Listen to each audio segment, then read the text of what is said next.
Mini episode 145 of the FDH Lounge is brought to you by Sportsology, delivering unconventional columns and webcasts about sports, TV, music, movies, and more. Follow them on the web at sportsology.info. The FDH Lounge. You'll want to schedule your life around it. A long time ago, on a gloomy, wet Cleveland spring night, two men stand alone amidst the late-night drizzle. Their voices echo across the vacant station parking lot as they debate the merits of the great American radio show that have been missing for far too long. On that night, an idea was born. That idea became the FDH Lounge.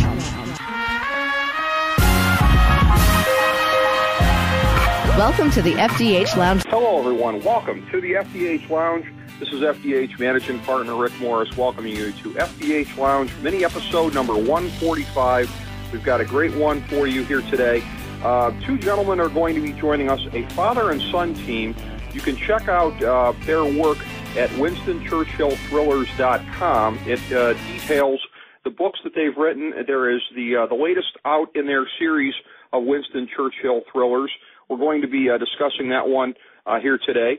And it is going to be a real pleasure to get into this. We have had on the FDH Lounge one of our greatest months, I have to say. If you look at the last week alone, showing that we truly are the show where nothing is off topic, the variety that we have had from our NBA draft preview to an interview with pro wrestling legend Tully Blanchard of the famed Four Horsemen, to Russ Mitchell, newsman at CBS, who left to take a local job in Cleveland, Ohio, at WKYC, the NBC affiliate, getting to sit down with him personally and now moving to speaking with these gentlemen here tonight, one of whom actually coincidentally, like myself, a native of the Cleveland area. That would be Michael McMenamin, his son Patrick McMenamin, joining us also. These two gentlemen together, again, have penned this series of thrillers, and we're discussing their latest effort, the Gemini Agenda, which has been, which is available, of course, and you can find out more information at WinstonChurchillThrillers.com. Unlike some past times with the show, we actually did not get a chance to screen a copy of the book ahead of time, so please bear with me on this. I think I was able to find enough information off of their website and through other channels. They actually have a YouTube trailer for it, which I have to say is the first I've seen for a newly released book. A good way of disseminating information also. Michael McMenamin, as I said, Cleveland native, longtime lawyer, contributor to Reason magazine, and former Army counterintelligence officer. His son, Patrick McMenamin, co-author of the book, longtime producer presently at Fox Business Network. And again, these gentlemen together putting these this series of books together, the latest, of course, being the Gemini Agenda. I believe it was Michael that was to join us first here, so we'll be going to the lines to bring him in. Michael, is that you? It is. It is, Rick. Michael, welcome to the program, sir. Good to have you on. Thank you. Let me correct something, though. Sure. Patrick is a Cleveland native. Okay. He was born in Cleveland and grew up in Shaker Heights. Okay. I've lived in Cleveland for 40 years. Patrick and his sisters all live in New York, and they still own Cleveland Browns season tickets. Okay. So Well, I guess it depends on how you define native, and I would be the last man to argue with a lawyer, sir, so no question about that. Interestingly enough, and I don't know, I'm sure this has come up around Patrick's office, one of his office mates over there, a Cleveland native as well, at least she worked here for a period of time, Liz Clayman, one of our favorite recurring guests here on the FDH Lounge, so we'll have to have Patrick give a shout-out to her on our behalf. Great. Yeah, there's a lot of folks have passed through the Cleveland area, and in his case, moved on to New York and gone on to do great things. This series of books, again, very interesting from the research that we were doing on them here. I have to tell you, presently, I know I'm very late to the party on this, getting caught up in watching the Deadwood episodes, but it sort of put me in mind of what you guys are doing here. You're mixing actual historical figures with characters that you guys are creating. So I guess we could start by talking about that, the balance that you're trying to achieve. Obviously, you're trying to be true to Winston Churchill and anybody else that characters were based on, while still being able to tell your own story. Well, yes. Actually, if any of your listeners are fans of Ken Follett, Ken Follett's book, The Man from St. Petersburg, is kind of the template we follow. The Man from St. Petersburg was set in 1914, involved a Russian anarchist attempt to assassinate a Russian prince in London, and Winston Churchill was the catalyst in that book. He wasn't the protagonist, but he was the catalyst. He set things in motion. He kept things going against the backdrop of otherwise a fictional story. And so we've created two characters, fictional characters. One of them is a lawyer, former Army counterintelligence agent named Burke Cochran Jr., and he is the fictional son of Churchill's real-life mentor, a New York congressman, lawyer, orator named Burke Cochran, about which I wrote a book, Becoming Winston Churchill, The Untold Story of Young Winston and His American Mentor. And we wanted to create an Indiana Jones-like character who had a real connection with Churchill. And so for our hero's father to have been Churchill's mentor is how he and Churchill get together. And then we wanted a female protagonist as well, and so we gave Churchill a fictional Scottish goddaughter, Maddie McGarry, whom Churchill in the first book brings together, and their romance continues through the next 3 books. Interesting. Well, as a writer myself, I find that methodology to be very intriguing as far as how you came up with the characters. And again, I had seen an interview you had done previously. I believe it was with Nick Gillespie. I saw it on YouTube when you were talking about Winston Churchill's American mentor, and to develop a fictional son off of him is certainly an interesting twist. I'm wondering also, too, that for as much intrigue as these books involve in international circles, I'm guessing to whatever degree your time in counterintelligence probably played a part in your perspective and in developing what the characters are going through. Not really. Oh, okay. Faulty assumption. I mean, Army counterintelligence agent, which is what I was. It sounds good. My publisher hasn't put it down there, but I was only in it for 3 years, and it wasn't very exciting. Okay. It was kind of boring stuff, but it sounds good on my resume, and so I agree with my publisher to go ahead and do it. No, it's I'm a fan of thrillers, and they always tell beginning writers to write about what you like. Well, I like thrillers. I love Robert Ludlum. The titles to our books are all homage to Robert Ludlum's books, and one reviewer got our books down in one phrase: Winston Churchill meets Indiana Jones.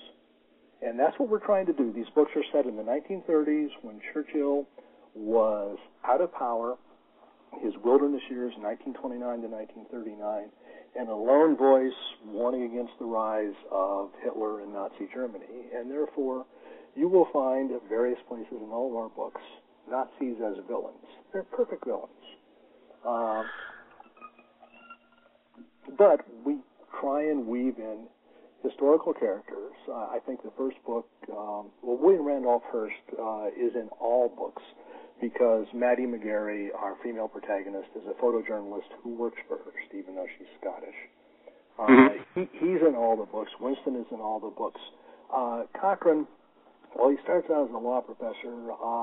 He is also of counsel to Wild Bill Donovan in his law firm. And so Wild Bill Donovan is a character in all the books. And then depending upon what the storyline is, we have various and sundry historical figures. I think Herbert Hoover is in the first book. Adolf Hitler actually has speaking roles in all 3 books because you can't really write about Winston Churchill without taking into account Adolf Hitler. Well, very interesting that you've got a Wild Bill in there, and you've got a member of the Hearst family tied in. There's actually 2 parallels to Deadwood, however faint they may be, although I'm guessing that the language in these books is better and at least less anachronistic than from the Deadwood TV show. But I'm curious historically also, too, how this parallels Winston Churchill's actual progression vis-a-vis his thoughts on the Nazis, his awareness, his alarm of the looming threat. Obviously, that was developing during the 1930s. How closely do your novels track that, or is there a little bit of just writer's license in there in terms of the timeline? Well, there's always author's license. In fact, I'm appearing on a panel at Thriller Fest in New York in July on the perils of using actual historical characters as fictional characters. But with respect to Churchill, since I guess I'm a Churchill scholar since I'm on the editorial board of Finest Hour, which is the quarterly journal of the Churchill Center. I'm very conscious writing Winston that people who really know Churchill are going to be reading my books and letting me know if I get it wrong. So, Churchill is as close to accurate as I can get. When you place a real character in a fictional situation, you have to be true to him. And Churchill was worried about Hitler from the first time the Nazis became the second largest party in Germany, which was August of 1930. So he was aware of the peril of Hitler and the rise of the Nazis from the very beginning. In fact, our first three books take place between 1929 and the end of 1932. So it's, those three books, the first trilogy, take place during the 3 years leading to Hitler taking power. Our next three books, we're almost through with the fourth. We're outlining the fifth. That'll take place over the next 2 years, 33, 34, maybe 35. But no, I try and keep very accurate when it comes to Churchill. In fact, I try and be accurate with all the historical characters, although I have a viewpoint. Herbert Hoover doesn't come across too well in the first book, but it's a fair viewpoint. FDR is not a character yet, but he is a character in the fourth book, and so it's just fun to use historical characters. We don't use historical characters unless we have read at least one, if not two or three biographies of historical characters. So you have a feel for how the historical character is going to react in a fictional situation. Well, there are a couple notes there were very commendable. One being, again, that Churchill's awareness of the Nazi threat predated their taking power that early, a good 2 to 3 years. I didn't realize that was the case. So tremendous foresight on his part. And as far as it goes with you also, too, again, there is writer's license, and you have to be willing to do that, I suppose, but it can get distracting, and so it's good if you can keep that to a minimum. So your description of the accuracy of the timeline, I'm sure, just enhances the pleasure of the readers as they're going through it. But as you were talking about the social and literary circles there of fellow Winston Churchill scholars, admirers, fans, whatever you want to call it, to what degree have you relied on picking the brains of your fellow enthusiasts going through and bouncing ideas off of them? We're always very fascinated on this show about the creative process, so that's a question that comes to my mind when you're talking to these folks all the time who share your love of Winston Churchill. Well, yes, my editor at Finest Hour, Richard Langworth, is probably, outside of Martin Gilbert, Churchill's official biographer, one of the most knowledgeable people in the world on Churchill, and he's a sounding board on a number of things. I also use a professor in California, David Freeman. In fact, he looked at a manuscript, and I had Churchill drinking whiskey and water, and he wrote back and said, no, whiskey and soda. And I said, Okay, and I changed it to whiskey and soda. And mind you, Churchill has a reputation as being a heavy drinker, which is not really true. But he would drink on a regular basis. His favorite drink was champagne, but he would work during the mornings with a very weak whiskey and water, a habit he acquired in India because he used a little bit of whiskey to mask the taste of the water, which wasn't that good in India. Anyway, minor things like that are important. And so, yes, I do have Churchill scholars I call upon. Water wasn't that good in India. Well, the more things change, the more they stay the same, I suppose.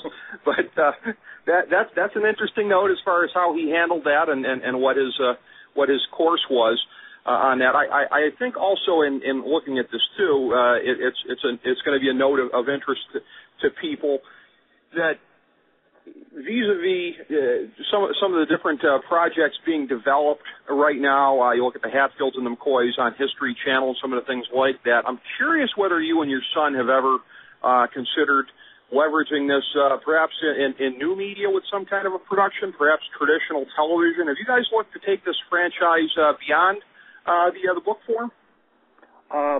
That's Patrick's job. Okay. He's the one in television, and actually he's been a television news producer for about 8 years. He started at ABC with John Stossel, moved with Stossel to Fox Business Network. Then he was senior producer for Freedom Watch Judge Napolitano, and actually he's no longer at Fox Business since Judge Napolitano's show was canceled, and he's now working for the Huffington Post, which is starting in July, I believe, a 12-hour daily news talk video program, and that's in a startup, which is probably why Patrick hasn't joined us yet today. But no, Patrick's in charge of the media end of things. His wife Becca is a film makeup artist. She was head makeup artist on Law & Order SVU. She was a makeup artist last season on SMASH. Her cousin David Benioff is the executive producer of Game of Thrones. So it's that side of the family that's in charge of getting us out of print and into media. Oh, it's okay. So that is a thrust then of this thing potentially. So using those, I'm not going to say connections per se. That would have a certain connotation to it. But whatever avenues that have become available over a period of time, this is something you guys are considering. Then that's very intriguing because I could see it lending itself well to a History Channel project or the like. That it would be very intriguing to consider it in that form. Yeah, Rick, that's what family's for. Well, excellent. Everybody heard it here first as far as that goes, when and if that comes to fruition, and we can only hope. But as far as, let's take a step backwards here to the decision on this, and basically from some reading that I've done, I have come across some of the basics, but I think it would be interesting, very edifying for the listeners to hear the story.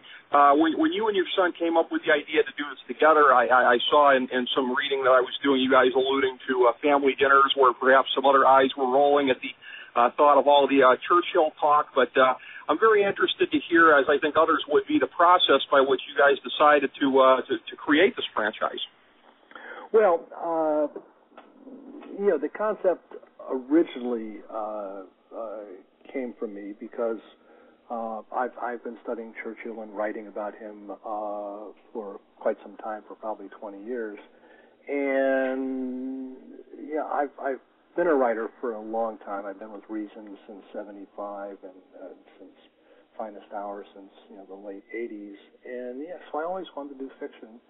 And Ken Follett's book, The Man with St. Petersburg, inspired me, and I thought, I can do that, maybe. And the period I wanted to focus on, the period I find most fascinating in Churchill's life, is the wilderness years, 29 to 39. And Patrick and I, when he was growing up, we used to love to watch not only Indiana Jones, but the George Lucas ABC television series, Young Indiana Jones Chronicles, which also helped us form our ideas, because if you saw that show, it was on for like 3 or 4 seasons. It was really good.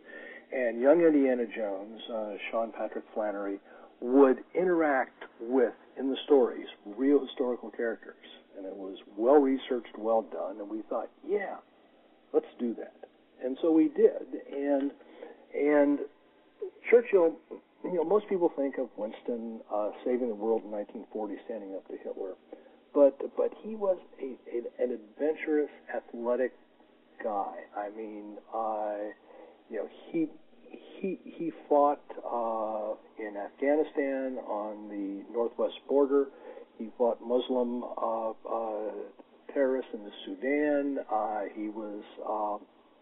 He was in the Boer War, taken prisoner of war, escaped from Pretoria, made his way over 250 miles of Boer territory to freedom. He was a seaplane pilot.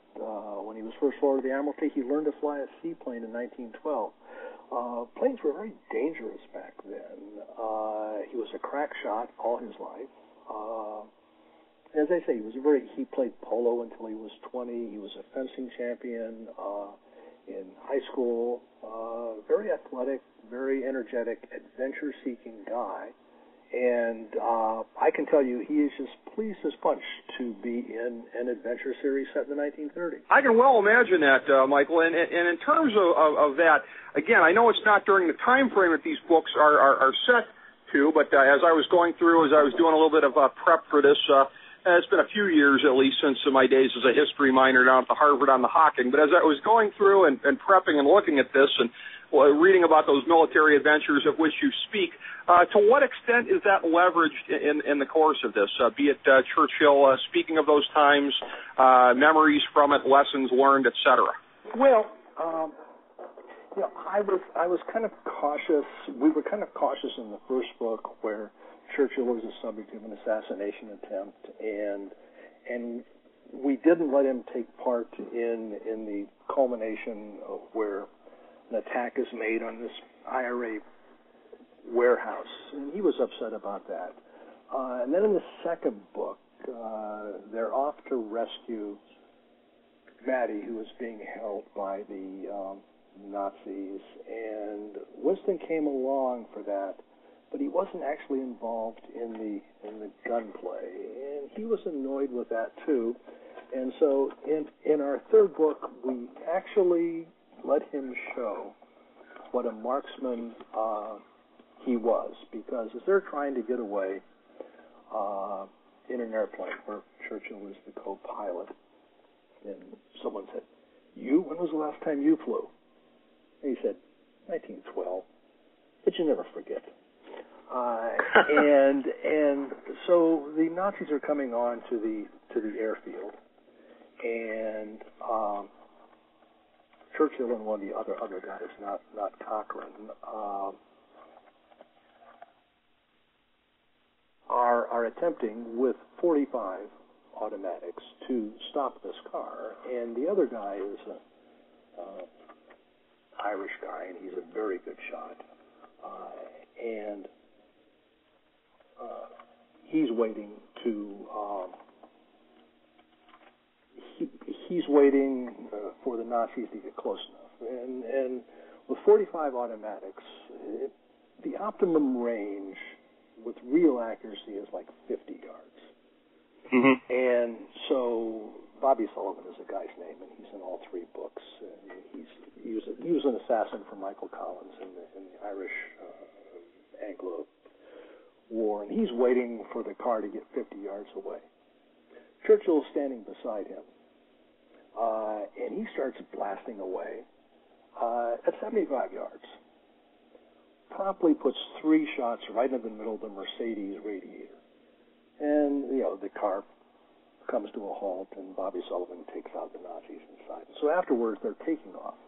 And Sullivan comes up to to Churchill in the cockpit, and he says, Mr. Churchill, I've never seen such remarkable marksmanship. And Churchill, scar in his mouth, turns around and says, nonsense. How could anyone miss a Mercedes radiator at 75 yards? Well, I tell you what, putting a bullet into the eye of a charging black rhino or a lion or a rhinoceros, that's marksmanship. And then he turns and smiles and says, of course I've done that too. Which in fact he has. Churchill actually bagged a white rhino in Africa in 1908. And Theodore Roosevelt was very jealous because he tried and never bagged a white rhino. So in any event, Winston is very pleased with the third book and the role we gave him because he thinks that's accurate. Churchill was a crack shot. He carried a weapon with him almost at all times, and he practiced. He had a shooting range set up in his country home, and he practiced once a week, right up through the war. Interesting. Well, I got to tell you, Michael, I'm smelling prequels here. You know, you can go back and trace Winston Churchill's military career while you're at it. I should note that in our remaining 2 to 3 minutes here, we do have, I see that we are joined on the phone lines by the other co-writer here of the book, Patrick McMenamin. So I think what I'll just do is turn the floor over to you, Patrick, and whatever you think is most noteworthy about this book and any of the other ones in the series, please take it away. Oh, hi there. Sorry I'm so late. I just made it in time, thankfully. Well, I don't know what my father's been saying about me in my absence, so it's hopefully it's all good things. Yes, I didn't tell them, Patrick, about how we write the books together, so you might do that. Okay, I can do that. Well, you know, my dad, my joke answer is my dad writes them and I make them readable. It was a pretty organic process how we got started. This was originally a project my dad had, and I was originally just sort of helping edit, and then we just went back and forth. I started rewriting chapters, passages and entire chapters, and eventually, before I knew it, I was writing the book with him. And as we started planning future novels, I would specifically pick one story arc of a character and basically write all the chapters of that character.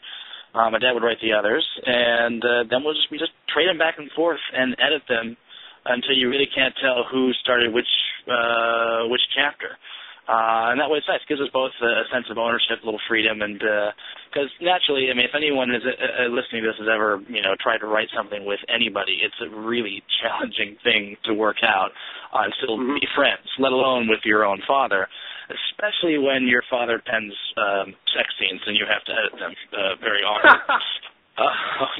But somehow we find a way to muddle through, and it's a pretty fun process, honestly, to work on a book with your dad and still be friends.